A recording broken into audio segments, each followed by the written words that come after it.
Hey guys, it is gardening season here in central Pennsylvania, and on my mound of soil that I ordered is growing like vigorously a common weed that most people pick and throw away when it's really young.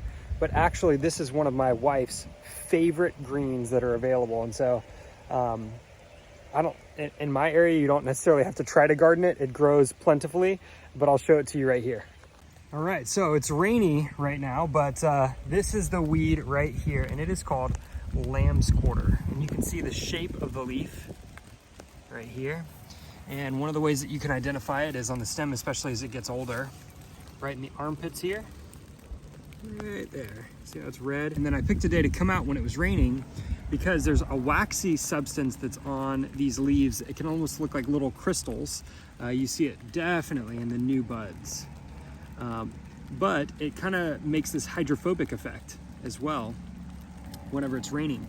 Now right now there's some sort of aphid, something like that, eggs that are on the bottom of a lot of mine. But you can either take the flowering top of a young plant and cook those up. You can eat them raw.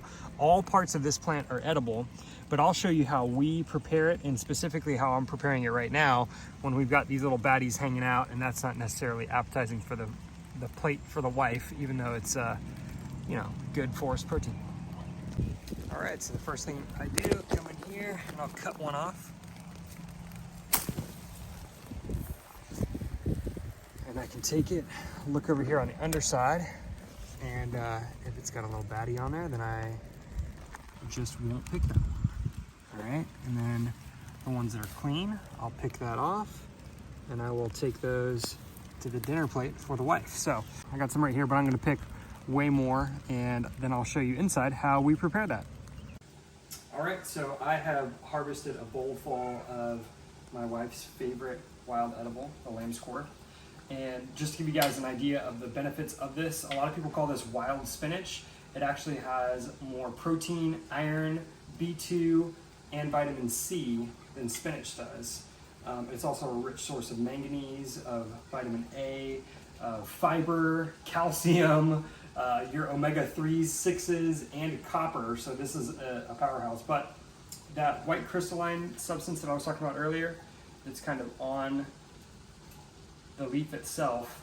I believe that's the oxalic acid. If it's not, the oxalic acid's in there, and you kind of want to get that stuff off. And so one of the ways that I was told to do this was to prepare some boiling water.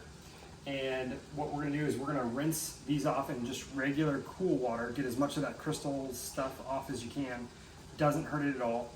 We're gonna blanch them inside of boiling water for 5 minutes, and then we're gonna cook it afterwards, and that makes a really delicious edible.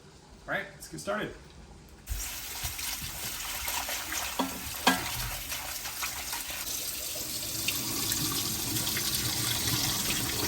All right, so the amount of protein these have, it has more protein than spinach. It's 4.2 grams per 100 grams of lamb's quarter.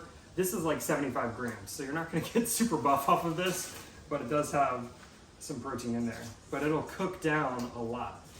So this is probably just enough serving for my wife. All right, go ahead and boil it down for about 5 minutes. And while this is starting to boil, go ahead and start preheating another pan. All right, so now we've been boiling these for a couple of minutes. You can see that the leaf has really softened up. So what we're gonna do now is we're just gonna take this over to the sink. We're gonna run it through the strainer, and then we're gonna start cooking it on our main pan. There you go.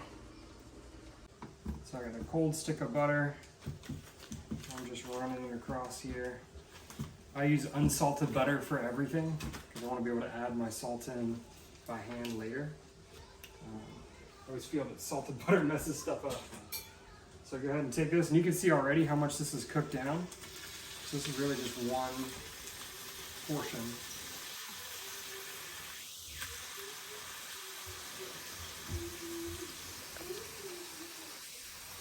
But tons of nutrients. Add some salt. Now do this.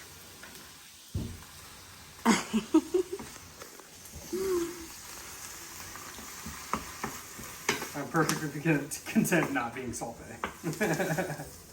Looking good. So now you can see kind of how that cooks down. There you go. But your garden is going to produce so much of that, you'll have plenty to eat throughout the year. That's right. And it grows big, and it is delicious. Thumbs up.